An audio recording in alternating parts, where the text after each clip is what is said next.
Tom Aspinall do Ultimate Fighting Championship é elite em todos os aspectos. Está ali, legal. Em um esporte. Tão perigoso quanto as artes marciais mistas.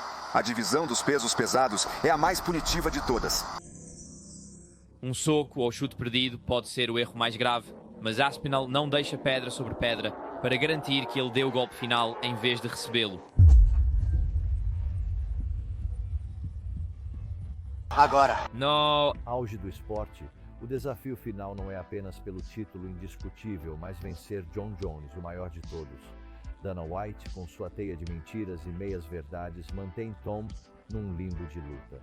Eu quero Jon Jones a seguir. Não, e nós não vamos despojar Jon Jones também. Você terá sua chance, apenas espere. Essa luta tem que acontecer. Você não tem vários campeões, você tem um campeão. Na minha opinião, ele é um... campeão. E eu sou um campeão agora, e precisamos unificar isso. Precisamos descobrir quem é o melhor cara. O interino... campeão sem esperança de unificá-lo. É assim que Tom Aspinall se tornou um rei sem coroa. A linhagem Aspinall é, por si só, imersa na realeza das artes marciais mistas. Seu pai, Andy, foi o catalisador para o desenvolvimento precoce de Tom, um dos primeiros faixas pretas de jiu-jitsu brasileiro no Reino Unido. Ele não era apenas um pioneiro, mas um banco de conhecimento para seu filho.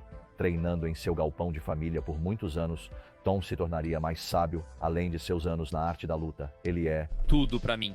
Ele literalmente me levou à minha primeira sessão de artes marciais e esteve em todas as sessões desde então. Minha confiança total está nele. Se não fosse por ele, eu nunca teria sequer considerado entrar em uma academia ou treinar. Tudo o que eu fiz ou farei será por causa dele. O talento natural de Tom brilhou em promoções regionais. Com 6 pés e 5 polegadas e 118 quilogramas, ele não se assemelhava a um lutador pesado e desajeitado, mas a um atleta completo e ágil, com uma velocidade surpreendente para o seu porte, parecendo mais um meio médio. Ser lutador profissional é uma jornada difícil, algo que o fã comum não percebe. Para Tom, suas vantagens genéticas e talento natural foram uma bênção e uma maldição. Eu estava treinando o tempo todo. Eu estava lutando para conseguir adversários e as lutas simplesmente não estavam acontecendo. E esse foi provavelmente o momento mais difícil de toda a minha carreira. Então demorou 2 anos e meio para Tom conseguir um adversário. Nós estaríamos sentados em locais, esperando por um adversário que não aparecia. Conseguir um recorde de 7 vitórias e 2 derrotas, com uma taxa de finalização de 100%, foi suficiente para a principal promoção bater a porta, ansiosa para expandir com mais talento europeu. E não demoraria muito para Tom deixar sua marca. Nem para Tom conseguir um adversário. Nós estaríamos sentados em locais, esperando por um adversário que não aparecia. Praticamente o plano Desde que Tom conseguiu andar, que ele chegaria aqui no Ultimate Fighting Championship. Esse cara é um destruidor nessa categoria de pesos pesados. Tem o Tom Aspinall fazendo sua estreia no Ultimate Fighting Championship. Primeiro round. Que finalização. Ok. para Tom Aspinall. Impressionante. Olhar ocupado aqui também. Ele tem um brasileiro. lá. Ele está lá. Predatório por natureza, devastador em sua determinação, tanto que seus esforços seriam recompensados com uma chance contra o veterano e ex-campeão Andrei Arlovski, um homem entrando em uma espécie de renascimento em sua carreira de luta, com 2 vitórias seguidas. Com 40 anos, permanecer no topo já era um feito, e sua vasta experiência no octógono assegurava que Aspinall enfrentaria um grande desafio. O fio da narrativa também foi criado. Este era um homem que Tom havia assistido lutar quando era um menino, admirava e idolatrava, e agora estava de frente para ele, pronto para a batalha. Qualquer chance. Você entra lá no sábado e pensa, meu Deus, é o Andrei Arlovski do outro lado da jaula. Eu convivi com atletas de classe mundial a minha vida toda, e ele não me intimida. Lá está, olhe para isso, acabou. Vai direto embaixo do queixo. Um toque rápido para Arlovski e Tom Aspinall. A nova geração de pesos pesados chegou, e Tom venceu Sergei Spivak com uma finalização por nocaute técnico habilidosa novamente. De lutar para multidões vazias em que cada soco e chute podiam ser ouvidos, Tom teria seu merecido avanço. Lançado no auge do evento principal, o russo Alexander Drago Volkov, 6º colocado, seria o homem em seu caminho. Um kickboxer tenaz com defesa de elite. Seu recorde de 34 vitórias e 10 derrotas falava muito.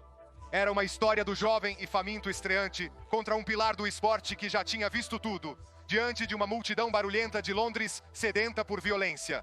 Aspinall teria sua chance de iluminar a arena em seu maior palco até agora, bem aqui. Senhoras e senhores, o evento principal da noite ficou meio hostil aqui. Lá está o rosto calmo e coletado de Tom Aspinall com o apoio da equipe Cowbomb. Esta é a maior luta de sua carreira. Movimento de cabeça inacreditável. Tentativa de chave de braço reta aqui de Aspinall. Ele conseguiu! Que momento para Tom Aspinall! Essa é a maior vitória de sua carreira. No jogo de luta moderno, dançar ao longo dessa fina linha cinza entre espetáculo e integridade é um delicado ato de equilíbrio que muitos tentam seguir. O fascínio do estrelato, riquezas e fama chama a todos, e a maioria cai vítima de suas garras, seja ao custo de sua moralidade ou objetivos esportivos. Mas Aspinall não era um desses homens. Apesar de estar em ascensão, aparentemente imparável para muitos, ele não se desviaria do caminho. Eram as 10 libras e meia de ouro que permaneciam como o objetivo final. Não seria falando bobagens no microfone que eu chegaria lá, mas sim com performances inigualáveis na jaula e uma autenticidade rara. Você estaria disposto? Eu quero vivenciar isso. Chute minha perna com toda a sua força. Bem, eu não vou porque, sabe, você é um cara legal e tal, mas... E eu vou te machucar se fizermos isso. Sim, mas eu tenho alguém que fará isso. Eu vou um pouco mais forte. A vitória contra Volkov confirmou sua posição entre os principais concorrentes. Não era só hype e palavras no microfone. A próxima geração havia chegado. Vencê-lo é uma coisa, mas fazer isso de maneira dominante, sem igual, foi o golpe que ele deu, não apenas no Reino Unido, mas em todo o esporte, e seu hype seria correspondido com o título de eliminador de fogo contra o feroz lutador norte-americano Curtis Blades. Vencer mais uma vez em Londres o catapultaria para o estrelato, provavelmente para uma chance contra o temido artista do nocaute e campeão Francis Ngannou. Uma proposta aterrorizante, mas que Tom teria que esperar. Tem sido... uma corrida recorde de 5 vitórias para Tom Aspinall. Curtis Blades tem estado entre os 5 primeiros mais tempo do que a maioria consegue. Ele pode desacelerar o britânico esta noite. 5 rounds de 5 minutos de ação, ele apenas... Chutou ele e ele simplesmente travou completamente. Seus joelhos foram... Que tragédia é essa?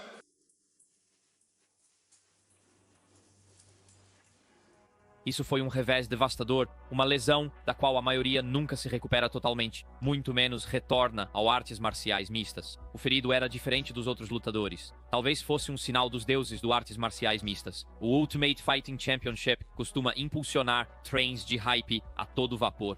Poucos conseguem canalizar isso, catalisar suas performances para se tornarem superestrelas. A jornada de Darren Till, até certo ponto, era assustadoramente semelhante. Um jovem inglês, faminto, com golpes aparentemente incomparáveis, mas quando emparelhado com o governante da divisão, cair e falhar dramaticamente antes de entrar em espiral ainda mais.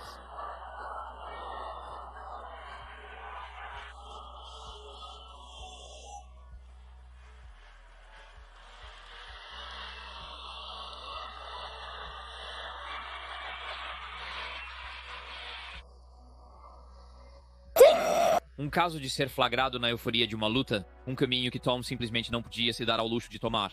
Nesse sentido, o tempo foi de certa forma positivo. Um tempo para a reflexão sobre a jornada e o destino. Eu acho que o Tom Aspinall pré-cirurgia e o Tom Aspinall pós-cirurgia são como 2 pessoas bem diferentes. Sinto que cortei muitas coisas da minha vida que eu não precisava. As pessoas ao meu redor estão ouvindo pessoas que eu não deveria estar ouvindo e pessoas que estão me fazendo perder tempo. E isso não me serviu para me tornar o campeão dos pesos pesados do Ultimate Fighting Championship no mundo. Com Aspinall fora das linhas de jogo por um futuro previsível, o jogo mudou. O mundo do artes marciais mistas se move rápido e estar fora de ação deixa uma chance para aqueles que perseguem o mesmo objetivo que você marcar sua posição no prêmio cobiçado da divisão. E o destinatário das faixas desta vez seria um rosto familiar para muitos. Quer discutir sobre o homem mais resistente do planeta? Se John Jones e Tyson Fury estiverem em uma sala, é jogo acabado. Estou apostando todas as minhas fichas no preto. O quociente de inteligência de luta de John Jones é absolutamente ridículo. Só observei e pensei, esse cara é bom. Pra mim, John Jones é o maior lutador que já existiu. A saída do trono dos pesos pesados por Francis Ngannou foi o sinal verde para o consenso de que o Cabra Bones Jones finalmente reivindicasse o título. Enfrentando o ex-campeão interino Cyril Garn, garoto propaganda da França, era uma situação que John já havia vivido muitas vezes. O homem que finalmente o derrotaria, todos diriam. Subir de divisão havia levantado algumas dúvidas compreensíveis, mas Bones havia corrido essa corrida, e quando no topo de seu jogo, era simplesmente inegável. Ele está fazendo ele suportar seu peso. Isso é relevante. Jones está apenas fazendo ele carregá-lo. E ele está colocando pressão sobre ele. Jones, o maior de todos os tempos. E não... Última coisa. Para Tom, de certa forma, essa era uma chance para o legado. O prêmio máximo era o objetivo final de John Jones. E derrubar o reino do maior lutador do esporte seria uma conquista sem igual. Não lutarei com John Jones ou Stipe por anos. Eu quero esses caras no meu currículo. Sabe, estamos falando de John Jones aí, que as pessoas dizem ser o maior lutador de todos os tempos. Stipe, considerado por muitos o melhor peso pesado da história. Quero seus nomes no meu currículo e estar na lista de vitórias. Mas, por enquanto, teria que esperar. Um ano desde aquele dia fatídico, o jogo mudou e havia mais degraus na escada prontos para serem escalados. Um grande evento em Londres seria seu aguardado retorno, uma oportunidade para retornar às vitórias e mostrar que os céticos estavam errados. Marcin Saiburo seria seu parceiro de dança, eterno contendente do elenco dos pesos pesados, que para a maioria dos fãs era visto como um degrau. Ao menos em habilidade, era aparente. Mas o jogo mental é tão crucial quanto o físico. Sem dúvida, as cicatrizes psicológicas deixadas em Tom naquela noite fatídica o marcaram. Mesmo os melhores lutadores podem cair vítimas deles no grande palco. E no dia 22 de julho de 2023 foi o dia do julgamento. Aqui estamos nós. Vamos lá, pessoal. Hora do evento principal da Arena de Londres 2, com o retorno de Tom Aspinall contra aquele homem na sequência de vitórias, Marcin Tybura. O topo da categoria de pesos pesados está eletrizante agora para chegar ao de Londres.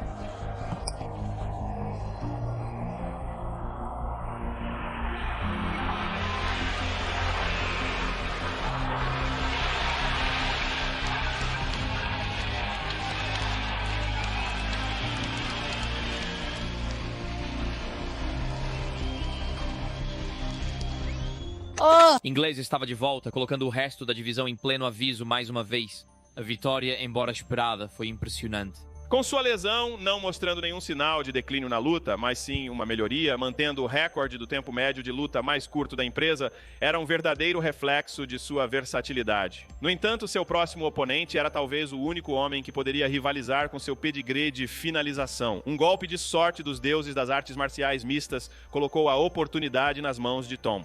Com Jones fora e Miocic se recusando a lutar com um substituto, o Ultimate Fighting Championship havia montado uma luta entre o inglês e o atual principal artista de nocaute do esporte, Sergei Pavlovich Sergei. Pavlovich, aquele filho da mãe, é o Fedor russo.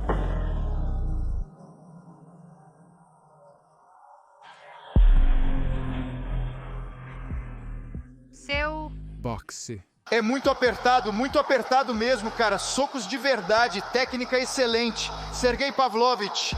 17 vitórias e uma derrota, 6 nocautes seguidos no primeiro round contra os melhores do ranking dos pesos pesados. Tom Aspinall estava entrando na toca do leão contra um assassino frio que só conhecia a arte da guerra. A história poderia se repetir novamente. Seu mentor, a lenda e membro do Hall da Fama, Michael Bisping, já percorreu esse caminho, tornando-se o primeiro campeão inglês. Era uma chance que a maioria deixaria passar. O risco de um acampamento curto e um adversário como Sergei colocavam as probabilidades fortemente contra ele.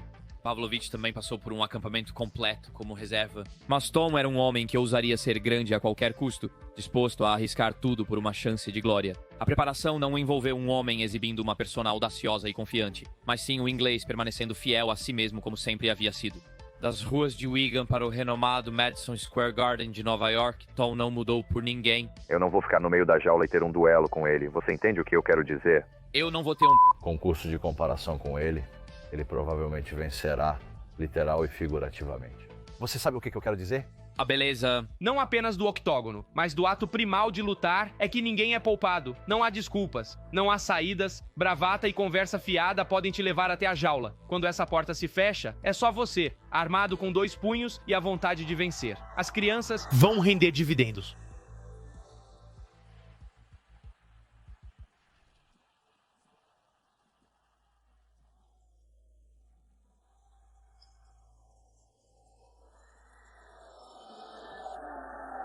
Apenas dizer a todos em casa, ouçam, se vocês tiverem a chance de fazer algo e estiverem com medo de fazê-lo, vocês definitivamente devem fazer, porque há uma chance. Vai valer a pena. Tom conseguiu colocar as mãos no cinturão que tanto desejava em curto prazo. Além disso, ainda mais impressionante foi que, mesmo com o acampamento curto, o agora campeão havia machucado as costas na preparação, o que significa que seu treinamento era praticamente inexistente. Na verdade, isso é uma exclusividade para você. Eu realmente amei, machuquei minhas costas e realmente não treinei nada. Uau, sinceramente. Vou parar. Por algum tempo. Quando você se machucou, eu não consegui treinar nas últimas semana e meia. Uau, sim. Incrível como a vitória foi, a ressalva permaneceu. Por todas as contas, ele era o campeão interino, ao invés do indiscutível, mesmo que aos olhos dos fãs, ele fosse o verdadeiro e legítimo herdeiro da divisão. Os livros de recordes diriam o contrário. O rescaldo do Ultimate Fighting Championship 295 é uma espada de 2 gumes e deixou Tom como um rei sem sua verdadeira coroa. Com Jones ainda compreensivelmente fora por sua lesão, a luta dos séculos teria que esperar. Mas por quanto tempo? Os favoritos de Dana White para protegê-lo a todo custo, e a decisão de manter a luta original de Jones contra Miocic foi confusa para praticamente todos. Obviamente, eu não quero ficar aqui criticando meus chefes, mas isso não está certo. Está errado. Não podem existir 2 campeões de pesos pesados. Não pode existir. Há um cara, um rosto, um nome, e vamos descobrir quem é esse. Um cinturão em seu nome, mas ninguém para lutar por ele. Contudo, é certo que quando os 2 pesos pesados envelhecidos não estiverem mais aqui, Aspinall provavelmente dominará a divisão implacavelmente.